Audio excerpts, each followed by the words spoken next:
Hi and welcome to my channel. My name is Chioma Moma. If you're new here, welcome. And if you've been here before, welcome back. Don't forget to subscribe and to engage in the comments.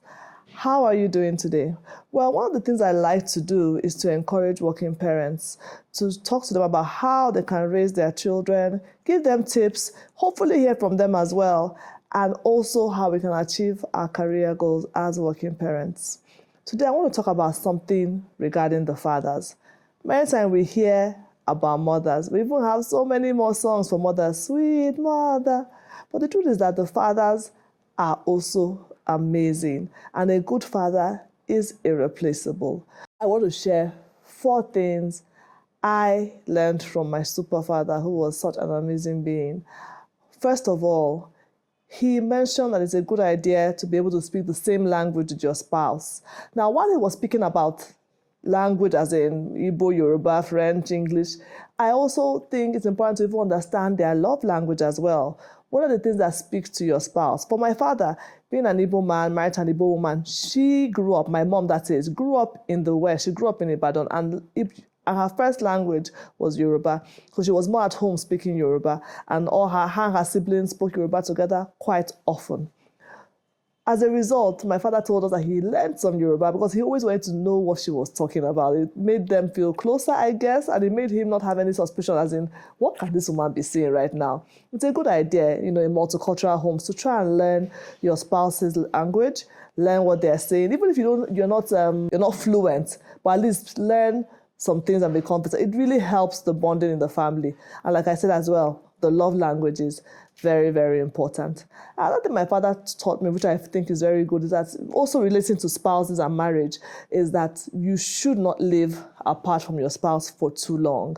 Now, in today's world, we have a lot of families that are living continents apart. Family in Canada, and then maybe the husband is in Nigeria, or vice versa. And it's not very easy running 2 different homes. We even have it in Nigeria here, where you have maybe the mom lives in Lagos and the father lives somewhere else. When you have such situations, you have to make sure as much as possible that you're spending quality time, you're catching up together. Don't live for 1-2 years people are not seeing. As much as possible, please try to make sure that bond is not broken. Make it something that does not become a norm. There's some people that, in fact, they've lived apart for so long that they even prefer living apart. They're like, because just stay on your own, let me stay on my own.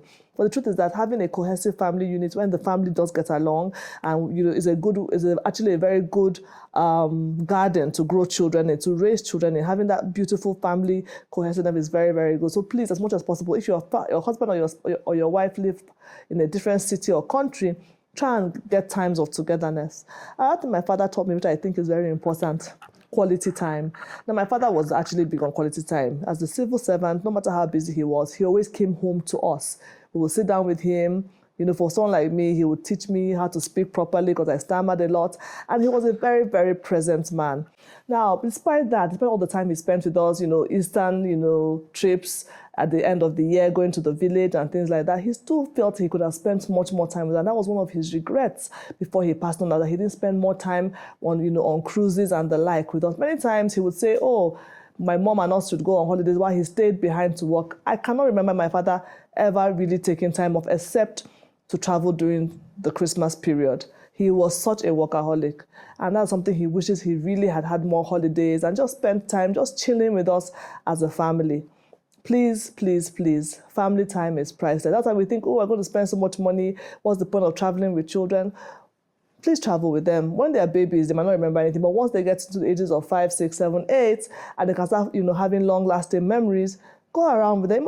You don't have to go abroad. It could be just like trips to somewhere interesting in your city or outside. But please, please, please spend those quality moments. Those are the things that your children will remember for times to come, for many years. I used to remember those Christmas trips to the village. I used to remember every moment I spent with my father. I used to remember those evenings he came home early.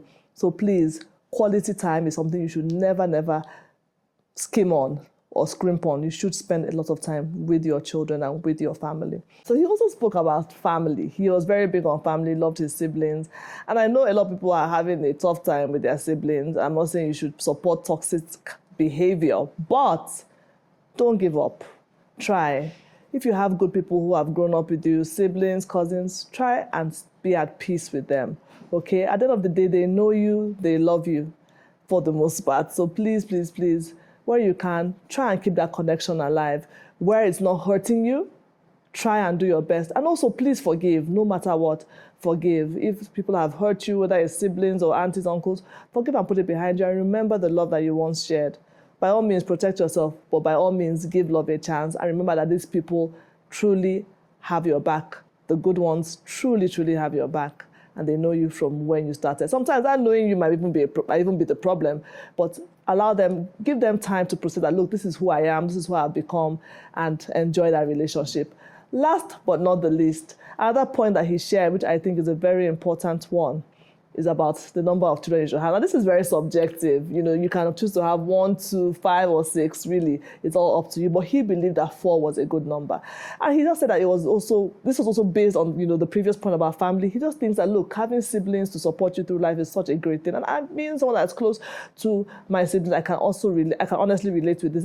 In tough times, in down times, those times when friends don't seem to understand, these people understand. If you have good siblings, you have something great going for you, and you should enjoy them. They are lifelong friends that can last you through life and can give you so much joy. In my life, they have actually been a source of joy, support, and encouragement. And I really, really am grateful for my siblings. So that's all I have to share from my dad. And this is just to encourage all the fathers out there.